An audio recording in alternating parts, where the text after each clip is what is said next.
is a transformational speaker who went from being overlooked to coordinating daily intelligence for the President of the United States, and now stands as the message to every first-generation trailblazer that by owning their story, they can rewrite their legacy. I need y'all to help me make some noise for Don Layman.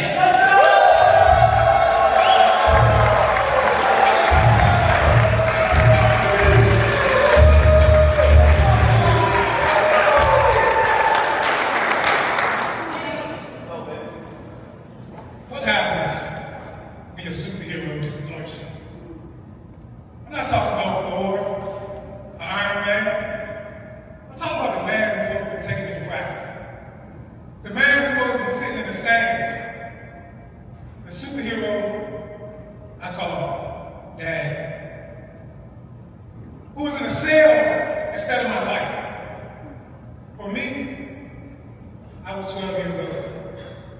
Just imagine being in middle school and your boys have walked up to you and he tells you something that just totally rocks your day. Yo, your dad's been locked up. I didn't cry. I just paused and I thought to myself, again? See, this wasn't the first time that my father was locked up. But this time, it hit a little different because I was a boy becoming a man, and he was the last person that I thought believed me. At age 12, I had already lived in 3 different states, 3 different schools, 3 different friends I had to leave behind. I was angry. I was disappointed. You're supposed to be my superhero, but you caused more pain than any villain ever could. I still have my mom, and she was my rock. She taught me how to pray, gave me something to believe in. She worked double shifts in the factory just to keep food on the table.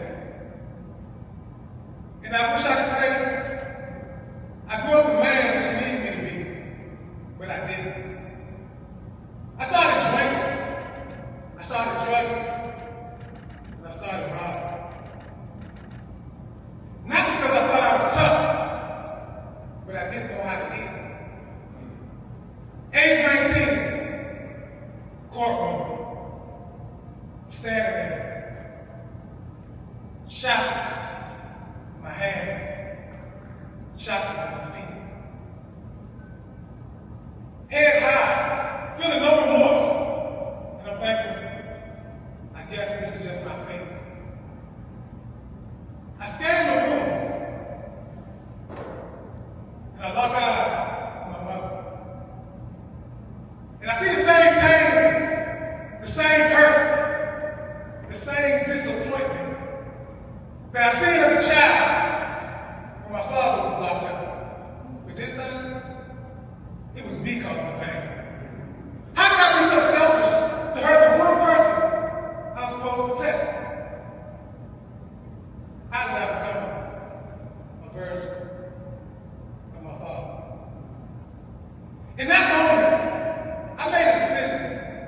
I made a vow to myself that I would never be the cause of my mother's hurt again. See, that's the moment most people don't tell you about. When they look in the mirror and they realize that I'm the problem. I didn't just want to change my past. I wanted to rewrite my future. Because I knew the child in me deserved better. And guess what? You do too. You may not get to choose your parents. You may not get to choose the cards you were dealt. But there is one thing that you get to choose.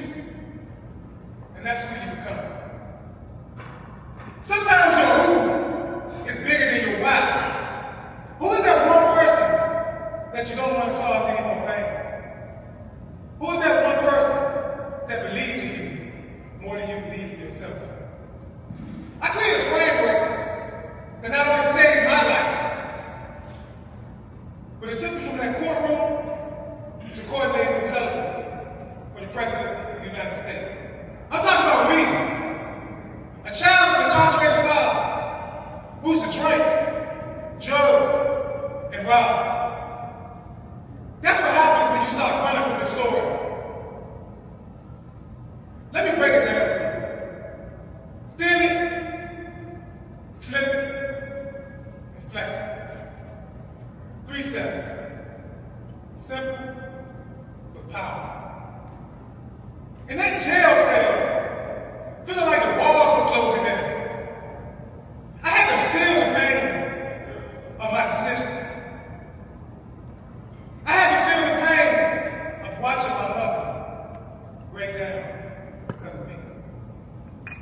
And once I felt it, I realized I wasn't just carrying my father's story, I was repeating it.